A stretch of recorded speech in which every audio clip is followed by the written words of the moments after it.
Bienvenidos nuevamente a Semillero de Palabras, sección del proyecto Maíz Rojo, en el que narraremos libros de diverso contenido político que creemos les puede interesar y ser útil. En esta ocasión, les traemos un texto sumamente interesante del periodista, escritor y analista político Fabricio Mejía Madrid.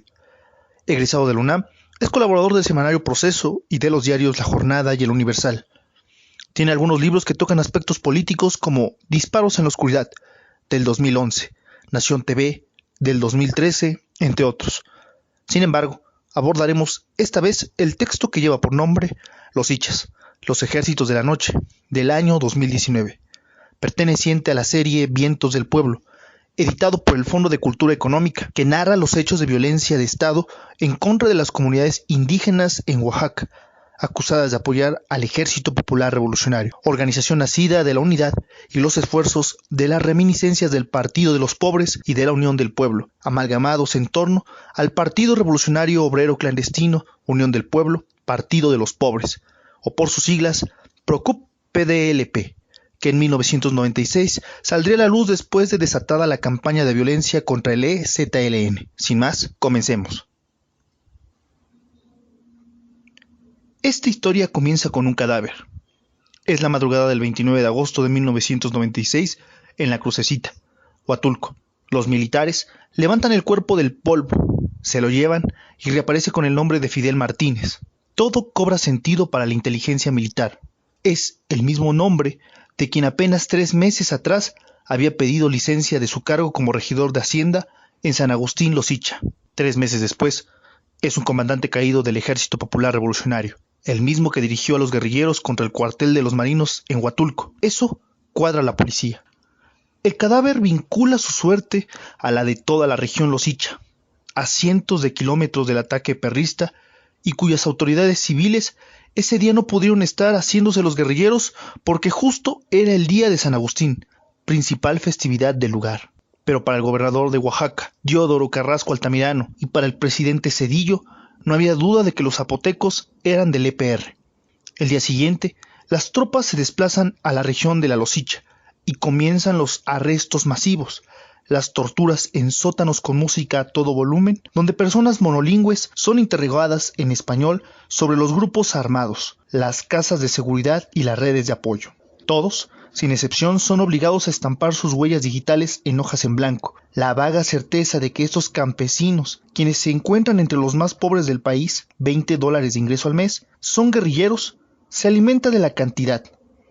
El 25 de octubre del 96, en uno de sus excesos, 600 elementos policíacos arrestan a todas las autoridades civiles de San Agustín y San Francisco, entre ellas al presidente municipal electo, Agustín Luna, y aún a 2 policías municipales, todos bajo la misma acusación. Apenas 4 meses después, los regidores suplentes, integrantes del comité de la CONASUP, un secretario de la Delegación de Educación Indígena, el presidente del patronato de la Capilla de San Agustín y varios regidores auxiliares son apresados. El único verbo que se me ocurre es barrer. Tanto así que el 24 de febrero de 1997, la legislatura estatal decreta la desaparición de poderes en toda la región, 26 comunidades, por la falta absoluta de sus integrantes. La Los Hicha comienza ese día a testificar su propia disolución. Su nombre, me dice, es Bernardo Luna, un nombre hecho para aparecer en una novela de García Márquez. Pienso, pero es real. Estamos bajo unos árboles a la mitad, entre la capital y el primer retén militar. Digo que Luna es real porque tiembla. Una noche unos encapuchados me llamaron. Yo andaba en el monte recogiendo leña, y me llaman, y fui con ellos. Estaban armados. Me dijeron que les ayudara en su grupo y que ellos le darían a mi comunidad dinero para prosperar. Luego, cortado como hablan el español los zapotecos, parece que se guiarán por los sonidos más que por la gramática, me cuenta cómo 3 días después vuelve a encontrar a los encapuchados, pero esta vez lo golpean y lo arrestan. Te torturan para que digas dónde tienes las armas y te enseñan unas fotos de gente que nunca viste. ¿Pero eran los mismos?, le pregunto mientras él hace dibujos en el polvo con una vara. Yo qué sé, todos andan encapuchados. A Bernardo Luna lo obligaron a poner sus huellas en un papel y estuvo 3 años recluido en la prisión estatal de Ixcotel, acusado de pertenecer al EPR. Salió por falta de pruebas. Regresó a su comunidad, Buenavista Los Hicha, pero ya no cabía. Sus amigos se habían ido o estaban desaparecidos, y por haber estado en la cárcel, los policías y los militares se sentían con el derecho de llevarse los animales y los víveres de su casa. En 1999 vio que el nuevo presidente municipal era el judicial que había organizado la represión en Los Icha, Lucio Vázquez. Por eso vive aquí, en medio de árboles, con su familia que tiene una tos hueca. No es fácil vivir fugitivo, sobresaltado por cada crujido de ramas, sosteniendo a mujer e hijos de la nada. Se lo digo.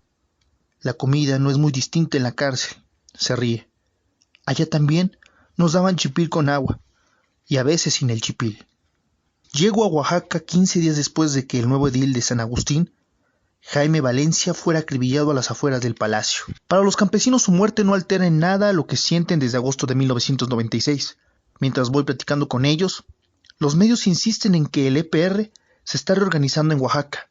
El EPR es una pregunta en un interrogatorio que nunca ha tenido respuesta. Es para todo, dice entre dientes Genoveva García, en el local de la Unión de Pueblos contra la Represión y la Militarización de la región Los Icha, donde charlamos a la luz de una velita porque les acababan de cortar la luz. Yo creo que si se muere un animal, dicen que fue el EPR. La razón por la que se escoge a la región zapoteca para probar la existencia de la guerrilla viene de muchos años atrás, según me explican. Todos lo dicen casi en los mismos términos. Entre 1978 y 1984, los zapotecos de Los Icha lograron expulsar de sus comunidades a los caciques Martínez y Vázquez. Eran dos familias que habían llegado en los 60 provenientes de Sola de Vega y Ejutla, con un sistema ya probado de despojo. Se hicieron dueños de los mercados y en menos de 2 años ya cobraban deudas de los pobladores en forma de cosechas y de tierras. 10 años después tenían pistoleros entrenados en un inicio por el padre y el tío de Lucio Vázquez, quien después sería el principal orquestador de la lucha antiguerrillera y más tarde, en 1999, presidente municipal. Pero antes, en 1984, la Asamblea Los Icha logra elegir un primer cabildo libre, con Alberto Antonio a la cabeza, procesado en 1997 por ser miembro del EPR y disculpado por falta de pruebas. La asamblea manda demoler los mercados, símbolo del poder caciquil, y en su lugar se levanta un palacio municipal construido con tequio. En ese año que se expulsa a los caciques, nace la Organización de Pueblos Indígenas Zapotecos, o por sus siglas, OPIS. Ese tiempo del que ahora todos en Los Icha son nostálgicos termina abruptamente con el surgimiento del EPR. El presidente electo para el trienio que comenzaba en 96, Agustín Luna, es acusado de terrorismo y sentenciado a 30 años de prisión. Desde 84 habíamos decidido no votar por el PRI y elegir a nuestras autoridades en asamblea, sin campañas, solo guiados por el escalafón de servicios voluntarios a la comunidad. Pero eso se terminó, y como si hubieran ido hacia atrás en el tiempo, los losichas vieron el retorno, apoyado por la Comisión Estatal de Derechos Humanos, de los caciques, y con ellos los pistoleros de Lucio Vázquez. Una camioneta de la muerte se paseaba por el pueblo, y aquellos con la cara cubierta iban señalando a quien la policía debía arrestar. A esos encapuchados les llamamos los entregadores. La carroza de la muerte. Los delatores encapuchados llegaron a tener en sus dedos índices la decisión sobre quién debía morir, pero es ahí donde me abismo. ¿Cómo un integrante de una comunidad puede delatar a su vecino, a la mujer a la que ve lavar ropa, a quien estudió en el pupitre de al lado? Felipe de Jesús Antonio, originario de La Conchuda, quien fue detenido a instancias de los entregadores el 20 de julio de 1997, aporta una respuesta. Cuando los judiciales me amarraban de pies y manos y me vendaban los ojos, preguntaron mi nombre. No contesté, y uno de los entregadores dice: «Ya sé cómo te llamas, si te conozco desde chico». Alguien que lo conocía desde chico mandó a Felipe 9 meses de desaparición y tortura, que le siguen pareciendo incomunicables. Aún no comprendo eso que me pasó, que para mí es un sueño, y hago esfuerzo por recordar. Más vale no hacerlo, pienso, pero me viene el escalofrío. ¿Cómo se vive después de ser culpado de un crimen que no se cometió? ¿Cómo después de sufrir asfixias provocadas con chile en la nariz y toallas en la boca, después de los toques eléctricos bajo las uñas? ¿Cómo regresar a la vida después de haber estado muerto? ¿Cómo volver al mismo pueblo donde un dedo anónimo te delató a cambio de 200 pesos para que te precipitaras en el abismo? Un retrato del entregador es imposible. Los ojos de Lucio Vázquez, preso en Ixcotel, están cubiertos por párpados gruesos. Sus bigotes largos y su camisa abierta para enfatizar su cadena de oro con una cruz no son distintos de los de cualquier judicial. Lo que lo diferencia, como el resto de los 50 entregadores de San Agustín, es que cobra por delatar inocentes, personas que ha conocido toda su vida. A 500 pesos el comandante del EPR, a 200 un miliciano. Por eso en la Losicha había tanto alto mando guerrillero. El dinero, sin embargo, no explica a los entregadores. Hay un rencor, un mal radical al delatar a un inocente y verlo regresar marcado, literalmente, por la tortura y los años de prisión. Los ojos se protegen de esa visión y hacen crecer los párpados, imposibilitan el retrato.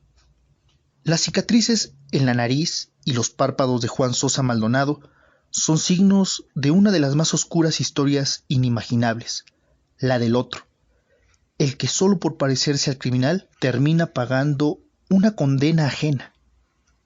Juan no es de Losicha, sino de Tlacolula, y deambula por la ciudad de Oaxaca tratando de sacar a los 27 zapotecos que siguen presos.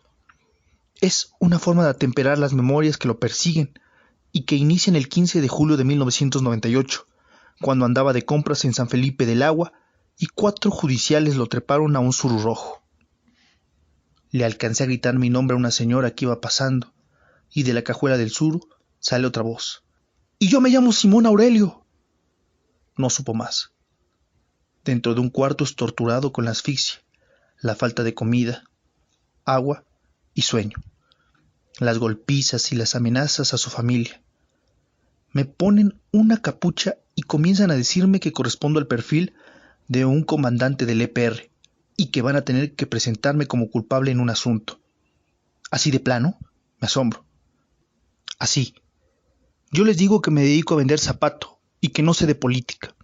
Pasa el tiempo y me siguen preguntando si no voy a cooperar. Me niego. Me toman fotos. Me ponen una franela en la boca y me echan botellas de agua por la nariz. A eso le llamaban viajes a Huatulco. Y varias veces me desmayo. Cuando regreso en mí, ya es el otro día. A los 3 días me hablan con muchos detalles de mi casa y de mi mujer, Leonor, y empiezo a pensar que tengo una decisión que tomar. Acepto decir que soy guerrillero y me voy a una cárcel la mitad de mi vida o matan a mi familia, a mi Leonor. Y Juan acepta. Te llamas el comandante Fausto, le dicen. ¿Por qué tan feo nombre? Él reclama. No te pases de listo. Te vas a aprender bien una historia y se la repites a quien te la pida. Y así, Juan, un vendedor de zapatos ambulante, tendría que aprender que había salido del bachillerato técnico, se afilió al EPR y fue el encargado de la logística del ataque a la policía en el puente de Mahuilxochitl. No me van a creer, opina Juan. ¿No es más fácil que agarren a quien de veras lo hizo? No nos vamos a arriesgar a que no sean, le responde su torturador. Y Juan, como él mismo se describe, se pone muy cooperador. Le piden que identifique fotos, lo que quiere decir que memorizó los nombres de gente que no conocía. No eran fotos de personas armadas. Se talla la cara Juan, acosado por sus demonios. Eran gente en marchas, hablando en un micrófono, escuchando en un mitin. Como el resto de los casi 250 detenidos entre el 97 y el 99, Juan firmó papeles en blanco. Lo videograbaron contando su historia y reconociendo comandantes. El 7 de agosto lo dejan entrar por primera vez casi en un mes a un baño. Yo digo, ya me voy a mi casa. Me dejaron rasurarme y bañarme. Pero ese día, Juan ingresa al penal de Matías Romero. Hasta un mes después de su desaparición, Juan es presentado frente a un juez a quien le dice la verdad. La tortura, la historia, las firmas. El juez se me queda viendo y me dice, hay un Hilario Sebastián Ramírez en Etla, que te reconoció en una fotografía, como el comandante Fausto. Uno igual a él, torturado del otro lado de Oaxaca, lo había memorizado. A Juan le dictan auto de formal prisión el 15 de agosto y 3 meses después lo trasladan cerca de su esposa Leonor a Ixcotel. El 6 de febrero de 2000, cuenta ya con la mirada perdida, me mandan decir que me necesitan para unas diligencias. Me suben a una camioneta y llegamos al aeropuerto. Llegamos hasta la costa, y ahí suben a un muchacho de unos 30 años, como yo, y que se llama Felipe de Jesús Santiago, el supuesto comandante Chapulín. Yo no sé quién escoge los nombres. Y tardamos mucho en el avión, y cuando ya llegamos a las diligencias, nos desnudamos y nos hacen abrirnos los glúteos y hacer 3 sentadillas mientras unos perros ladran bien cerca. Juan no lo sabía, pero ya estaba en Almoloya. Los recuerdos de Juan se prenden de los detalles de la rutina de la máxima seguridad de sus vecinos de celda. Gutiérrez Rebollo, el general que aceptó sobornos del narcotráfico, y el Cholo, un sicario de encontrarse, como lo dijo el exjudicial Gerari Garduño, entre lo mejor de lo peor. La única dimensión de ese tiempo es que fueron 15 meses, y no es una peregrullada. Pasaron más de 2 años desde que a Juan lo subieron al Suru Rojo para que pudiera acogerse a la ley de amnistía en Oaxaca. Volvió al punto de inicio, pero ya no era el mismo. Todo el tiempo tienes la sensación de que algo va a pasar y todo volverá a empezar de nuevo, por lo menos aquí en la cabeza. Nunca había imaginado estar en una cárcel. Un delincuente, un guerrillero lo piensa, está preparado para caer en la trampa.